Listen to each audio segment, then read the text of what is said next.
विशेष संदेश नंबर 36, जिसमें एक दो बातें भगत भाई बहनों ने जानने की इच्छा जाहिर की। परमात्मा ने दास को जो बुद्धि बख्शी है, उस आधार से दास ये बातें आप सबके सामने रखेगा। और इन बातों की जानकारी होना हमारे लिए नितांत आवश्यक है, क्योंकि परमात्मा स्पष्ट रूप से अपनी समर्थता को जाहिर नहीं करेंगे। काल के साथ सतगुरु रामपाल जी भगवान का जो है एग्रीमेंट है, अनुबंध है, ये सृष्टि रचना से हमें पता चलेगा। तो उस आधार से परमात्मा अपने आप को छुपाएंगे, अपने आप को एक सामान्य व्यक्ति की तरह रिएक्ट करेंगे, लेकिन अपने सत्संगों में परमात्मा सारे भेद बता देंगे। मालिक कहते हैं, शब्द सैन सतगुरु की पहचाने, वो पावे अटल सुहाग रे। यानी अपने गुरुजी के सत्संगों में छुपे हुए संकेतों को जो आत्मा पहचानना शुरू कर देगी, कहते हैं वही आत्मा उस अटल सुहाग को, सतलोक को, अविनाशी भगवान को जो है वो प्राप्त करेगी। तो ये विशेष संदेश नंबर 36, और इसमें परमात्मा ने एक जगह अपने आप को छुपाते हुए लीलामय तरीके से, क्योंकि देखो भगवान अगर इंसानों को ज्ञान देने के लिए धरती पर आएगा तो इंसान का ही रूप धारण करके आएगा। तो परमेश्वर ने अपने आप को एक इंसान रूप में रखते हुए लीला करते हुए, क्योंकि सबसे बड़ा लीलाधर यही है, इससे बड़ा लीलाधर सृष्टि में कोई नहीं है, जिसको काल भी नहीं पहचान पा रहा। तो सोचिए आम व्यक्तियों की क्या औकात है जो इस लीलाधर, इस कबीर भगवान को संत रामपाल जी के वेश में कोई जान ले, कोई पहचान ले।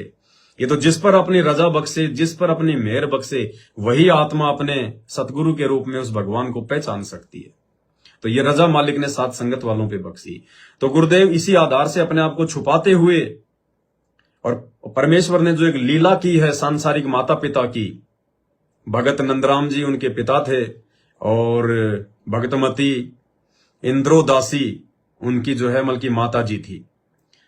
तो परमेश्वर ने उनका नाम लेते हुए, अपनी सांसारिक लीलामयी रूप से अपनी माता जी का नाम लेते हुए, परमेश्वर ने थोड़ा सा इसमें जो है जिक्र किया है कि जब मेरी माता जी का शरीर छोड़ने का समय आया, तो उस समय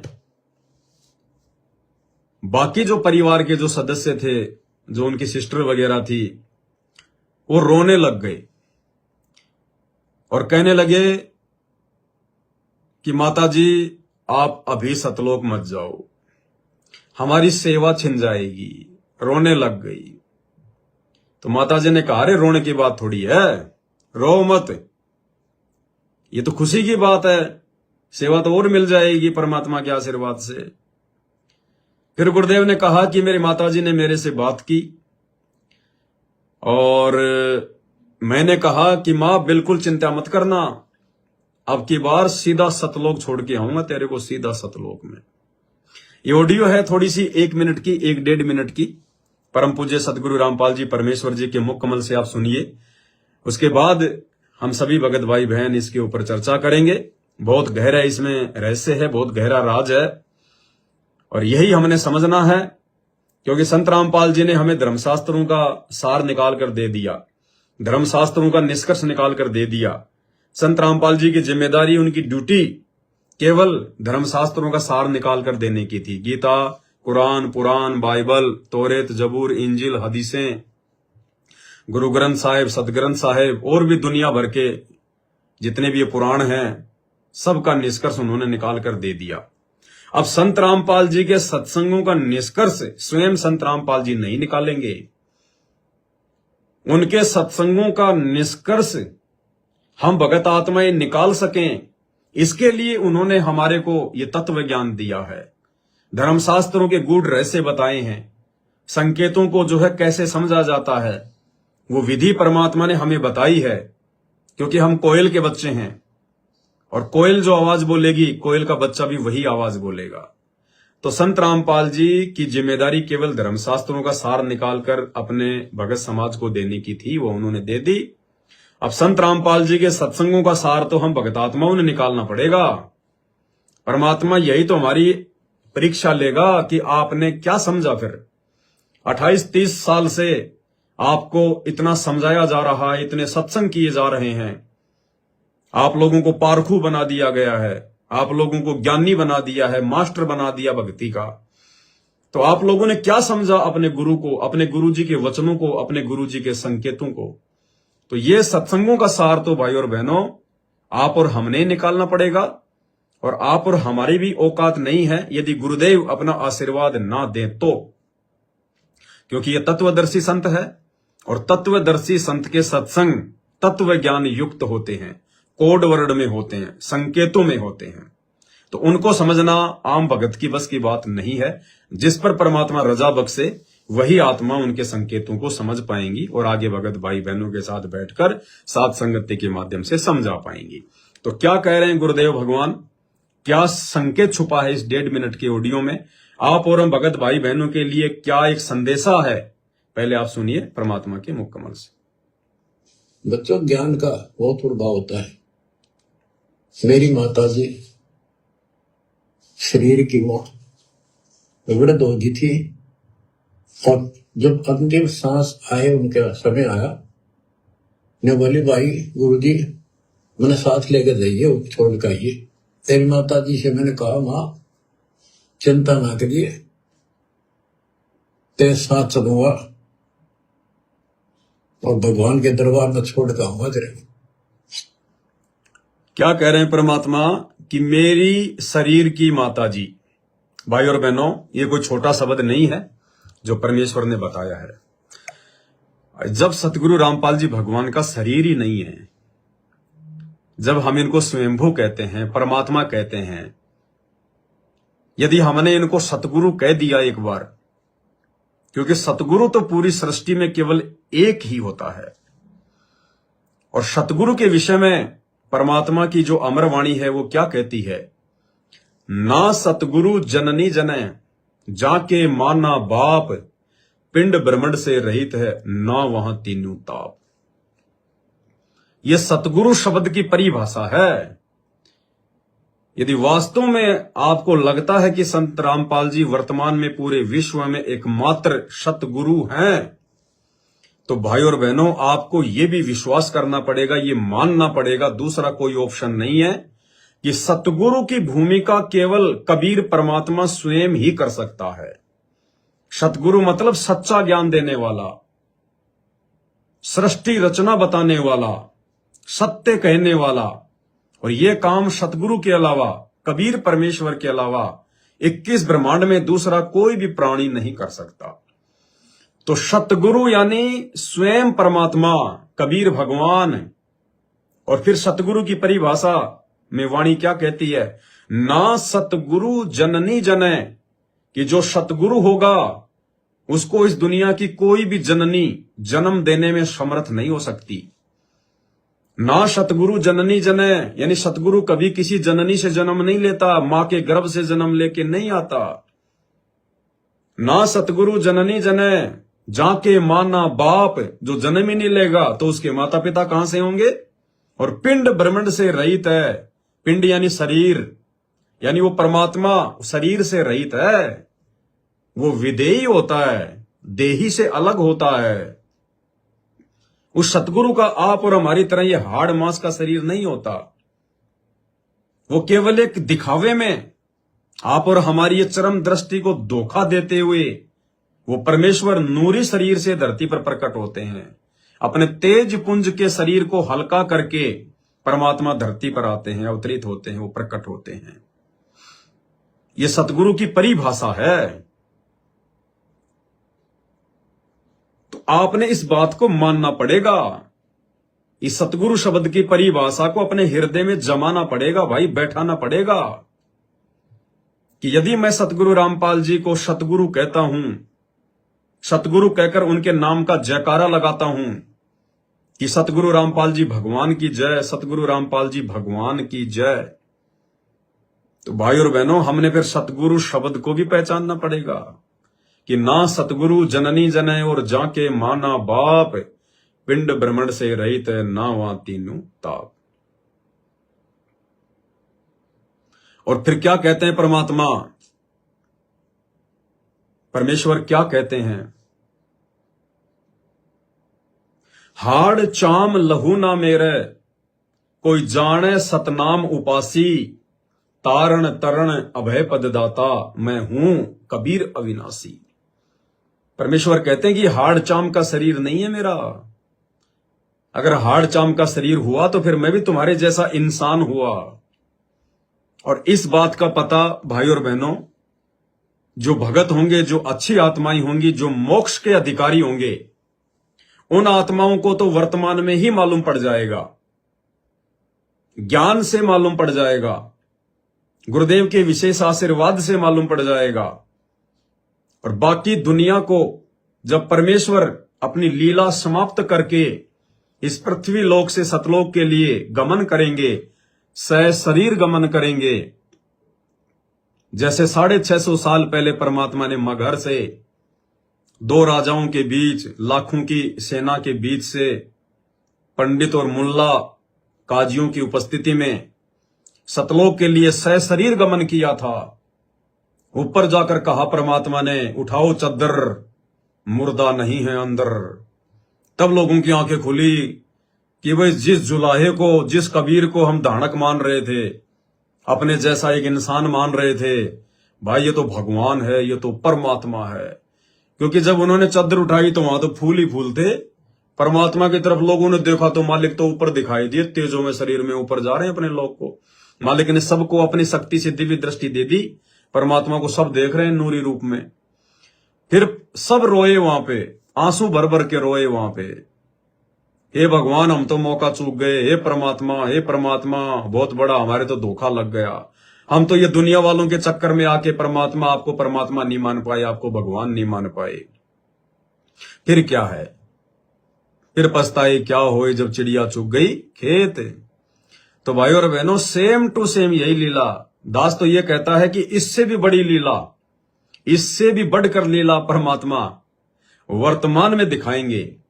650 साल पहले तो परमात्मा स्वयं ही सतलोक में गए थे, और अब की बार तो परमात्मा का वचन है। एक सत्संग में परमात्मा ने ये शब्द कहे हैं अपने मुख कमल से कि भगत भी सशरीर सतलोक जाएंगे, कुछ भगत सशरीर सतलोक जाएंगे। ये परमात्मा के वचन हैं। और कहते हैं साध वचन पलटे नहीं, पलट जाए ब्रह्मांड। साधु बोले सहज स्वभाव, साधु का बोलिया मिथ्या न जाए। और साधु बोले सहज स्वभाव, साधु जो चावे सो कर ही। परमात्मा कुछ भी कर सकते हैं। तो ये लीला करेंगे दाता, ये परमात्मा है, अपने आप को साबित करके जाएगा, दुनिया की बंद आंखें खोल के जाएगा, दुनिया को सोचने पर मजबूर करके जाएगा, दुनिया को हजारों वर्षों तक ये सत भक्ति करने के लिए विवश करके जाएगा। अन्यथा कौन संत रामपाल जी की भक्ति करेगा हजारों वर्ष? कैसे इनका लाखों साल तक मार्ग चलेगा? परमात्मा ऐसा चमत्कार भी दिखाएंगे। चमत्कार तो आप और हमारे लिए होगा, भगवान के लिए तो वो हकीकत है, भगवान के लिए तो वो नॉर्मल काम है, लेकिन आप और हमारे लिए वो चमत्कार से कम नहीं होता। तो ये लीला परमात्मा धरती पर करके जाएंगे। तो उस समय लोगों की आंख खुलेंगी कि भाई ये संत रामपाल जी तो आप और हमारे तरह हाड़ मास के इंसान नहीं थे, पुतले नहीं थे। अरे ये तो भगवान था, ये तो विदेही था, इनका तो नूरी शरीर था, तेज पुंज का शरीर था, ये तो स्वयं अल्लाह थे।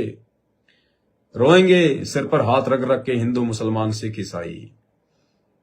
तो परमेश्वर यहां जो कह रहे हैं, अपने आप को छुपाते हुए, एक सामान्य व्यक्ति साबित करते हुए कि मेरी शरीर की माता जी। अब भाई और बहनों, यदि हमने ये सत्संग सुन के इस बात को मान लिया, यदि हमारे अंदर कोई हलचल शुरू नहीं हुई, परमेश्वर के मुख कमल से यह शब्द सुनकर कि मेरे सतलोक की मेरी शरीर की माता जी, अगर हमारे अंदर कोई रिएक्शन नहीं हुआ, मन में कोई विचार नहीं उठा, तो भाई और बहनों समझ लेना अभी हमारे को सतगुरु की पूर्ण पहचान नहीं हो पाई है, पूर्ण जानकारी नहीं हो पाई है। हमने सतगुरु को केवल मानुष मान रखा है, आप और हमारे जैसा एक इंसान मान रखा है। अन्यथा जब इस प्रकार की बातें परमात्मा अपने मुख कमल से कहें, जो बातें केवल आप और हम इंसानों के लिए है, क्योंकि आप और हमारे शरीर के माता पिता हैं, परमेश्वर के कोई शरीर के माता पिता नहीं होते, और ना वैसे उनका कोई माता पिता होता। वो तो स्वयंभू है, वो तो माता पिताओं को जन्म देता है। तो इस प्रकार की बातें यदि हम सतगुरु के मुख से सुन रहे हैं उनके इन सत्संगों में, और यदि हम 2 मिनट रुककर विचार नहीं करते हैं, हमारा मन यदि उस बात के ऊपर क्लिक नहीं करता है और ऐसे ही वो बातें निकल जाती हैं, तो सोचिए भाई और बहनों, अभी हम बहुत पीछे हैं। अन्यथा बिल्कुल आग से लग जानी चाहिए शरीर में, बिल्कुल जैसे धागा आता है रील, और उसमें बीच बीच में अगर कोई गांठ मार दे तो गांठ उसकी बहुत ज्यादा महीन होती है, पतली होती है गांठ। रील आती है ना जो 4-5 रुपए की, ये टेलर लोग जिससे वो कपड़ा जो है सीलते हैं, बहुत ही बारीक आता है वो धागा। उसमें यदि बीच बीच में कोई गांठ मार दे 2, 4, 5, बिल्कुल बारीक गांठ होती है उसको, और फिर यदि उसको कोई हाथ से पकड़ के उसको यूं खींचे और अगर उसको गांठ महसूस नहीं हो रही है, तो भाई इसका मतलब वो आदमी या तो पागल है या फिर उसके जो हाथ वगैरह है ना वो सुन्न हो रखे, वो जिसको महसूस ही नहीं हो रहा कि धागा कहां है और बीच में कोई गांठ भी आ गई। तो इस प्रकार हमारे अंदर ये क्लिक होना चाहिए, रिएक्शन होना चाहिए, ये खटक होनी चाहिए कि परमपिता परमेश्वर जी क्या बोल रहे हैं, मालिक अपने आप को छुपाते हुए क्या संकेत कर रहे हैं। गुरुदेव भगवान कह रहे हैं कि मेरे शरीर की माता जी, अरे शरीर तो हम जीवों का होता है, आम इंसानों का होता है। परमेश्वर का भला कब से शरीर होने लगा, कब से परमात्मा हाड़ मांस के होने लगे। हाड़ मांस लहू ना मेरे, कोई जाने सतनाम उपासी, सब नहीं जान पाएंगे। सतनाम उपासी का मतलब होता है जो पूर्ण गुरु की शरण में आकर और जो सतनाम का जाप करता है। सतनाम केवल 2 अक्षर ही नहीं होता, जो प्रथम मंत्र होता है वो भी सत्य नाम है। सत्य नाम यानी सच्चा नाम, असली नाम, जो इन 5 देवी देवताओं का जो ये सतनाम है। उसके बाद में जो ये 2 अक्षर का नाम है, उसमें एक जो मंत्र है ओम, वो इस काल का सतनाम है। दूसरा जो है शब्द, जो केवल परमात्मा ही बता सकते हैं, वो उस अक्षर पुरुष का सतनाम है। उसके बाद जब सार नाम मिलता है तो वो पूर्ण परमेश्वर का सतनाम है। तो सतनाम का मतलब होता है कि सच्चा नाम। तो मालिक कहते हैं हाड़ चाम लहू ना मेरे, कोई जाने सतनाम उपासी, तारण तरण अभय पददाता, कि मेरा काम तो जीवों का उद्धार करना है, यहां से उनको तारना है, उनको अभय पद प्राप्त करवाना है। तारण तरण अभय पददाता, मैं हूं कबीर अविनाशी। अविनाशी मतलब जिसका कभी विनाश ना हो, और भाई जिसका हाड़मास का शरीर है उसका तो विनाश होगा ही होगा। ये तो रूल है, यहां का नियम है। तो भाई और बहनों, परमेश्वर जो कह रहे हैं कि मेरे शरीर की माता जी ने जब शरीर छोड़ा, तो विचार आना चाहिए हमारे को, यहां पर छुपा रहे हैं परमेश्वर। अरे यही तो संकेत है भाई और बहनों। पिछली बार हमने इसी 36 नंबर विशेष ऑडियो में से एक टॉपिक को हमने जो है वो पकड़ा था। टॉपिक क्या था? जिसमें परमात्मा ने कहा कि ज्ञान के साथ साथ में संगत बहुत जरूरी है, और संगत एक दूसरे भगत के घर पर ना करके आश्रम में करनी चाहिए। ये 40 सेकंड का छोटा सा एक हिस्सा हमने लिया था, और भाई और बहनों उस 40 सेकंड की ऑडियो पर हमारे को 3 घंटे लगे थे। 3 घंटे। तो सोचिए ये भाई और बहनों, ये तो 50 मिनट का है परमात्मा का सत्संग। इस पर तो अगर 1 महीना का समय भी हमें दिया जाए तो भी हम परमात्मा के इस 50 मिनट के सत्संग के ऊपर डिस्कस नहीं कर सकते। इतनी बड़ी महिमा है सतगुरु रामपाल जी भगवान की, आसमान से भी ऊपर अथाह, उसका कोई वारन पार नहीं है। इस परमेश्वर की महिमा का कोई वर्णन नहीं कर सकता। 7 समुद्र की मसी करूं, लेख नहीं करूं बन राय, और धरती का कागज करूं, सतगुरु गुण लिखा न जाए। ये है वो सतगुरु जिसके लिए ये वाणियां बनी हुई हैं। ये है वो गुरु सतगुरु रामपाल जी भगवान। ये है वो परमात्मा जिसकी महिमा की नहीं जा सकती। तो भाई और बहनों, वर्तमान में जो ये इशार से जो सत्संग आ रहे हैं, विशेष संदेश आ रहे हैं, ये कोई सामान्य चीजें नहीं है। ये विशेष गूढ़ ज्ञान युक्त हैं, रहस्य युक्त हैं, संकेतों में हैं। गुरुदेव भगवान की विशेष रजा बिना इनके ऊपर कोई चर्चा भी नहीं कर सकता। काल दिमाग में भी नहीं आने देगा क्या बोल गए गुरुदेव, कहां क्या संकेत छुपा गए।